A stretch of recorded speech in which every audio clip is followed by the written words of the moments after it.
माझे पप्पा दररोज शाळेत जा म्हणतात, हा. घरी लावू नको म्हणतात.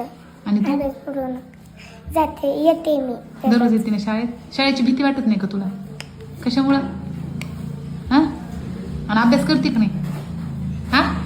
आणि माझ्या पप्पाचं नाव समाधान आहे. माझे पप्पा मी जर शाळेत आलो नाही ना तर नुसती मला तुडू तुडू हाणतात. अरे, पण तू तर दररोज शाळेत येतो ना, मग तू एकही दिवस शाळा बुडवत नाहीस. तुझ्या पप्पांचीच मेहरबानी आहे म्हणायचं की तू एकही दिवस शाळा बुडवत नाही. तुझे पप्पा खूप स्ट्रिक्ट आहेत ना, त्यामुळे तू जास्त अभ्यास करतो. कळालं का? मन लावून अभ्यास करायचं बाळा आणि पप्पांचं नाव कमवायचं. पप्पा मया करतात ना? हा, खूप मया करतात ना.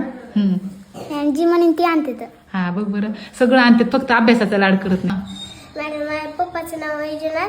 मॅडम माझ्या पप्पानं माझं खूप लय लाड करीत होते, पण मॅडम माझ्यामुळे पप्पाला लय बोलणं बसलं. कोणाचे? पप्पामुळं, माझ्यामुळे पप्पाला. कोणाचे? कोण? मॅडमचे, तुमचे. माझे? का बरं, मी कशामुळे बोलले?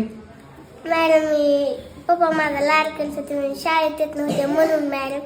म्हणजे पप्पा लाड करायचे म्हणून शाळेत नाही आली, है ना? हा मॅडम. नाहीतर पप्पाने लाड केला नसतं तर शाळेत आली असती दररोज ना. हो मॅडम. मग आता इथून पुढं नाही बोलणार, दररोज येणार. तुम्ही जसं म्हणताल तसं करणार. हो का? दररोज येणार, अभ्यास करणार, पप्पाचं नाव कमविणार. आणि माझं तुमचं बी मॅडम. कमवणार ना? आणि मम्मीचं तुझ्या? मम्मीचं बी. हो ना. मग तुझ्या लक्षात आलं ना, नाव कमवायचं असेल तर काय करू लागते? शाळेत यावं लागते. शाळेतच यावं लागते की नाही? हो मॅडम. येशील ना दररोज? हो. हा ठीक आहे. माझ्या पप्पाचं नाव सकाराम. मॅडम मी माझ्या पप्पाचा खूप लाड करतोय, पण पप्पा मला लई थांबतात. का बरं? काय माहिती, हा? शाळेत नाही आलो की लई थांबतात मला. वल्या काठीनं थांबतात. हो का रे? तुझ्या पप्पांना वाटतंय रे तू अभ्यास करावा, तू मोठा अधिकारी व्हावा, कारण तू खूप हुशार आहेस. कशामुळे माहितीये का? तुझ्या पप्पाच्या लक्ष देण्यामुळे आहे. पप्पा कसे असतात माहितीये का? वरून कडक असतात आणि मधून नरम असतात, नारळासारखे. नारळ कसं वरून कडक असतं है ना, आणि मधून कसं असतं?